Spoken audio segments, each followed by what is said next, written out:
After 3 days of quiet in the halls of the Capitol, Senate Democrats agreed early this afternoon to back a spending bill, in exchange for a promise to begin debate on DACA legislation. We expect that a bipartisan bill on DACA will receive fair consideration and an up or down vote on the floor. The deal funds the government for another 2.5 weeks and includes 6 years of funding for the Children's Health Insurance Program. But if there's no vote on DACA by February 8th, there could be another shutdown, even closer to the March 6th deadline, when protections for Dreamers actually expire. So why did Democrats vote for this bill? Well, most of them have their sights set on one thing: winning back a lot of seats in this fall's midterm elections. They need to keep those races a referendum on President Trump. Holding the line on a government shutdown takes the focus off of Trump and could create a liability for Democrats running for re-election in North Dakota and West Virginia, conservative states where immigration reform isn't popular.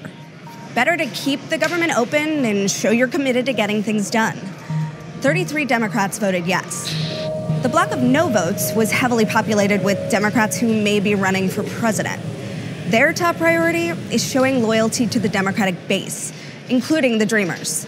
So Elizabeth Warren, Kamala Harris, Kirsten Gillibrand, and Cory Booker all voted no, knowing that the government would reopen anyway, which leaves us more or less back where we started, with another potential shutdown looming in a few weeks, hinging on a vague promise to debate immigration from Mitch McConnell, the kind of promise he's broken before. This immigration debate will have a level playing field at the outset and an amendment process that's fair to all sides. But even if McConnell keeps his word and senators miraculously do find some breakthrough on an immigration bill that has eluded them for months now, there are two things standing in the way of a solution on DACA: House Republicans and President Trump. There's been no commitment from House Republican leadership that they'd vote on anything the Senate passes on immigration. In fact, some in the House still see DACA as amnesty. I figure the Democrats are bound to be feeling the heat from putting what they believe illegal aliens should have in the way of amnesty over what the American people and the military should have.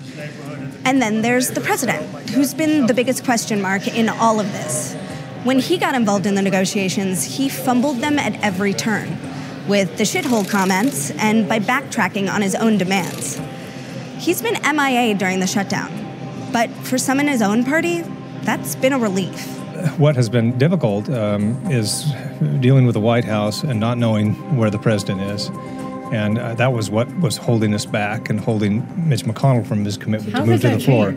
No, it hasn't, but that's what I'm saying. I don't think it will change. I hope that it does. I hope that the president will say, here's what we need and here's what we'll stick with. But if we don't, what we've said is we'll come to the Senate floor, and the Senate will be the Senate again.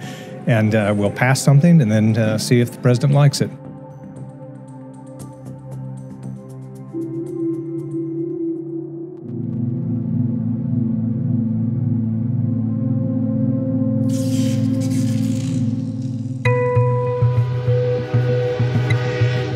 Thank you for calling the Lincoln Home National Historic Site. Due to the federal government budgetary shutdown, the park is currently closed. I think Springfield is probably best known for the home of Abraham Lincoln. Lincoln was one of our great presidents. I'm here in town, this is my day off. I figured I'd come over and check out the house and everything today. But, because of the shutdown, you can't get in the building now. So I was pretty excited to see it, and now I'm a little bummed out. I'm going to have to come back some other time. We were kind of hoping that people would still be here, but we saw the sign that said that it's not staffed and there's nobody here.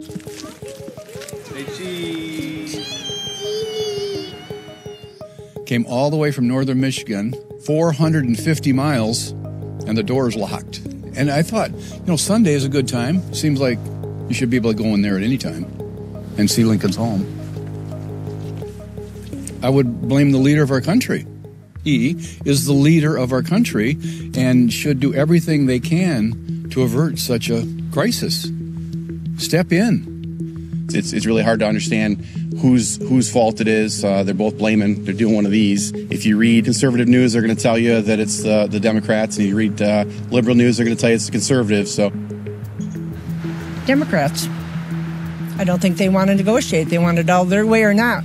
Congress can't come to a resolution on basically several different things right now regarding the budget, and part of that has to do with immigration. The part that bothers me in a lot of this when we have shutdowns is the normal person has a job, okay, and if he has a job to do and he has to have it done by Friday, he better have it done. If Lincoln were here today, I think he would say to President Trump, sit down with your opposition and work things out. I think that Lincoln would probably understand that Trump probably feels that he's doing the best that he can right now. A house divided will never stand. Isn't that what he said? Cannot stand. It cannot stand. House divided. So we know what he would think about it. He'd want everyone to get along and figure it out.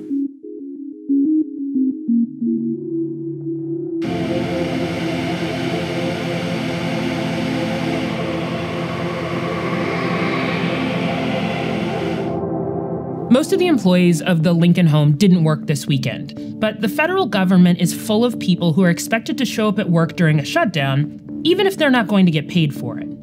In 2013, when the government shut down for 16 days, hundreds of thousands of civilian federal employees were considered excepted, meaning that their work was connected to the safety of human life or the protection of property. These are people like Border Patrol agents and federal prison workers, among others. So accepted personnel went to work, but when the next check came, they weren't compensated for the 5 days the pay period overlapped with the shutdown. The government said it legally couldn't pay people on time for those days. 5 people who worked at federal prisons around the country decided to sue over that. Eventually, 25,000 people joined the suit, including Ray Coleman. He was a correctional officer at a prison in Alabama during the last shutdown, and he made about $30,000 a year. I was calling relatives and family saying, hey, I'm in a shutdown, not sure if I'm going to need to borrow something from you. You can't give a concrete date of when you're able to pay it back. So I had a couple of experiences where, I let bills get behind. That lack of full timely payment, according to the U.S. Court of Federal Claims, is in violation of a law called the Fair Labor Standards Act, or FLSA for short. Heidi Barakowitz is the lead attorney on the case. You have to pay employees on the regularly scheduled payday when you said you would pay them. Employees, if you look at the legislative history, Congress, when they enacted the FLSA, wanted employees to be able to depend on when they're getting their paycheck. In 2014, the court ruled the government was in violation of the law, but it took until 2017 for the court to order that the government pay the affected workers' damages. The thing is, the government did pay people for those days once everything was back up and running, but they still owe them more money, which means nobody has been paid for this yet. Now, the amount each person will get varies, and because the government hasn't finished going through all the pay records yet, it's hard to pinpoint how much this is going to cost. But what makes this even more ridiculous is the lawsuit was specifically filed to prove a point. Not that just shutdowns are bad in the abstract, but in reality, for real human beings.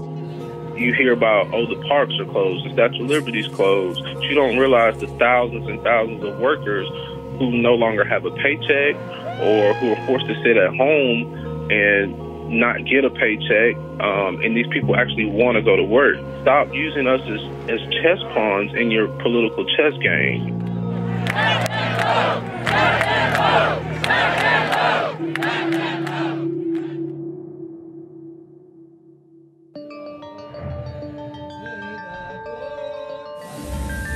Vice President Mike Pence landed in Israel today as part of his 3-country trip to the Middle East.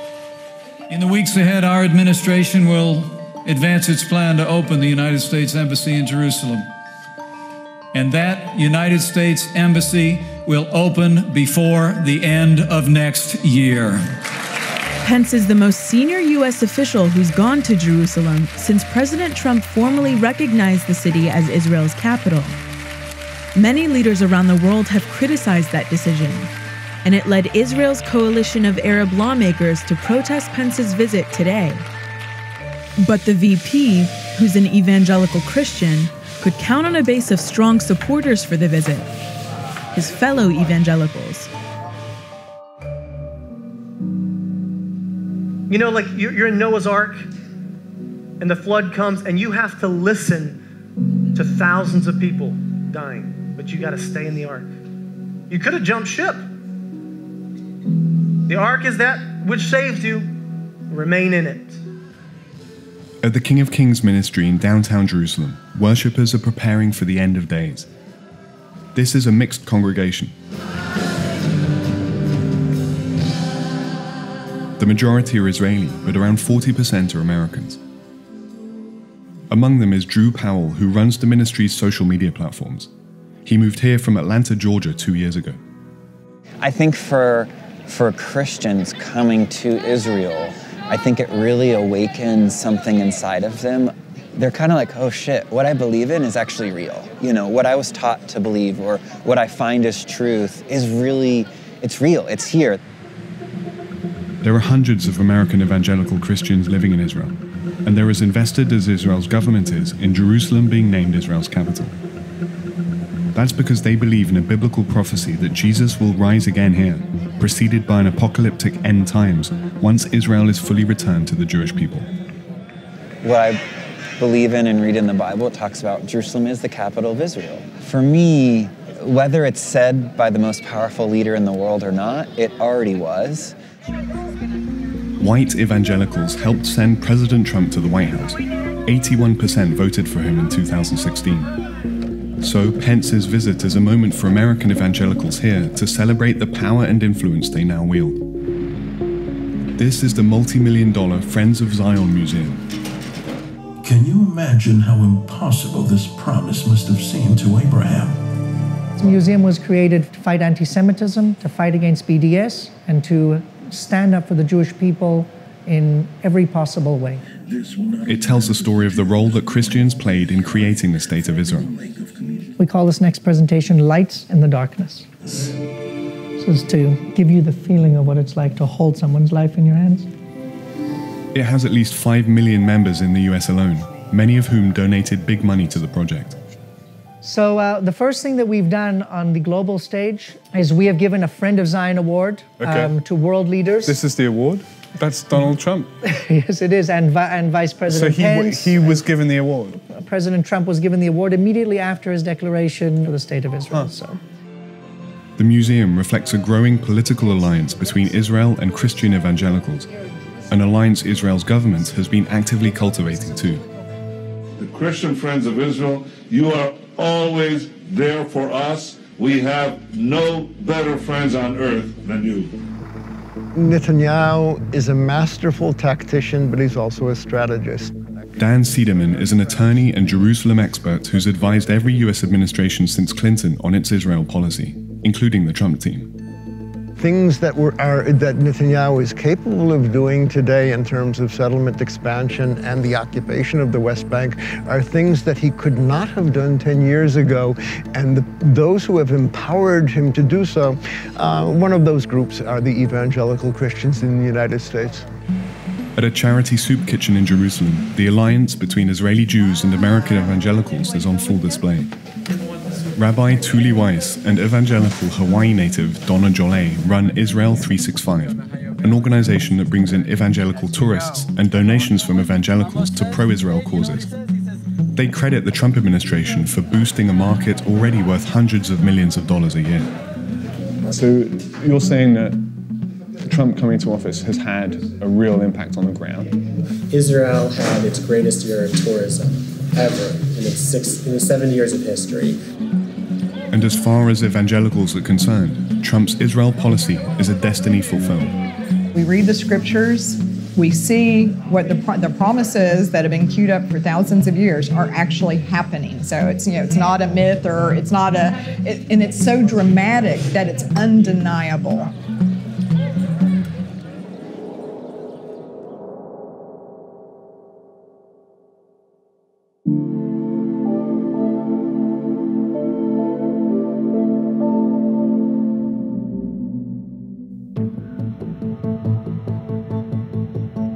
Today marks the 45th anniversary of Roe v. Wade, the Supreme Court ruling that legalized abortion in 1973.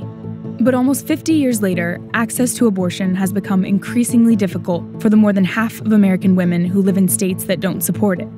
Roe prevented states from banning abortion outright, but despite or because of the federal ruling, many just passed their own restrictions, 1,193, since 1973, more than a third of which were passed in the last 7 years. That recent surge is largely due to a group called Americans United for Life.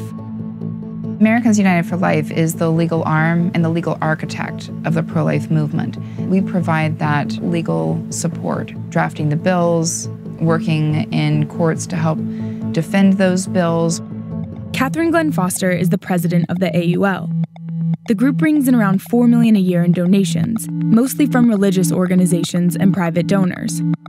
Today, the AUL released the 13th edition of its Defending Life Playbook, a collection of pre-written anti-abortion bills designed to withstand court scrutiny. We have 50-plus model bills, legislation that we have drafted to carefully respond to the current state of the courts, the current priorities.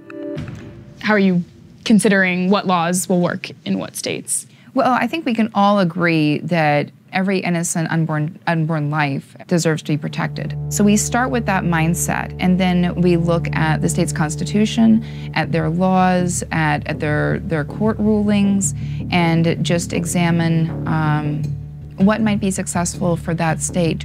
The playbook is so effective that legislators often copy and paste straight from it.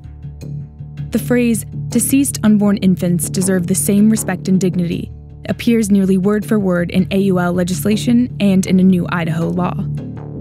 Since 2011, the AUL has been responsible for about 100 pro-life bills that are now law. Our model legislation is something that's been developed, crafted, honed over a period of years and even decades. So it has been tested, and we recommend the language that we have developed for reasons. We do have strategy behind that. Pro-choice groups argue many of the restrictions, like specific hallway widths, are unnecessarily difficult, expensive, and not actually aimed at protecting women. When you have a specific guideline, it's based on studies, on the advice and experience of doctors and EMTs, and they have specific reasons why standards are developed and why hallways need to be a certain width. And we've seen women die because of hallway widths. Like getting stuck in the hallway, or how? For example, where a gurney was not able to fit into a hallway. So there have been instances where a woman in medical distress had to be carried out of a building with one firefighter with his arms under her arms, one firefighter holding her legs, and that's simply not good medical practice. Some of the most restrictive laws have been struck down by courts, but enough have survived that the AUL considers this death by 1,000 cuts strategy a success. Foster calls this a transformative moment for the pro-life cause. At this time, we do have an opportunity in state legislatures and the federal legislature to pass pro-life bills, to nominate and put into place judges, justices who would rule on constitutionally sound principles, and just to... People turned out for the second iteration of the Women's March this weekend, from New York to Los Angeles and from Berlin to Sydney. But women didn't just march in the easy places. They demonstrated in the hard ones, too.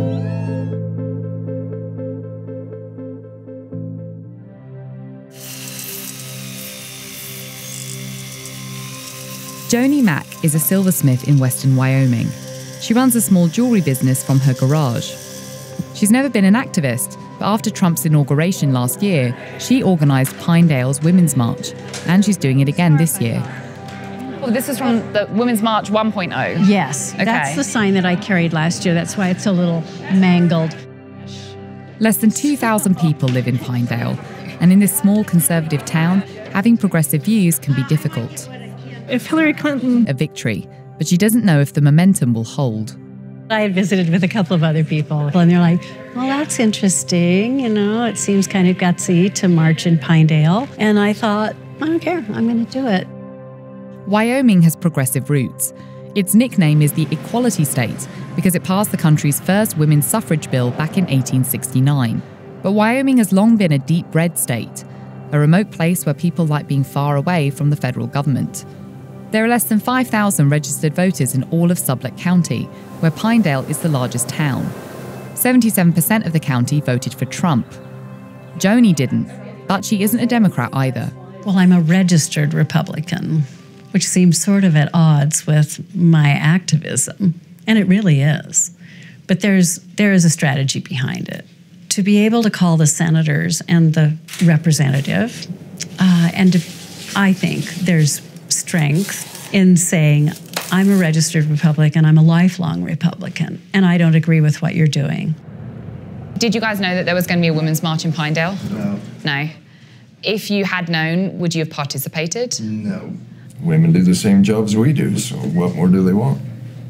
They want to get paid the same? I think some of them get paid more than we do. Do you think that when you hear the Women's March, do you think it's an anti-Trump thing? Yes. Yeah. Trying to accuse them of bashing on women and stuff like that. And it's political bullcrap. Do you think he respects women? Yes.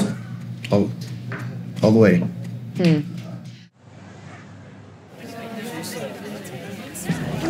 How are you? Good to see you. Thanks for coming out. Turnout for the march this weekend was 67 people, just over half of last year's count.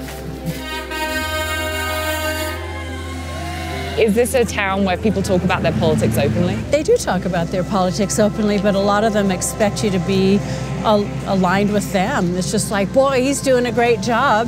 And you're saying, I don't think so. And it's shocking to them. So do you feel like the Women's March is a movement, or do you think it is a moment? I think it is a movement. To have that many people march and express an opinion that doesn't agree with the current administration, I think it's touching on it. It's touching on revolution.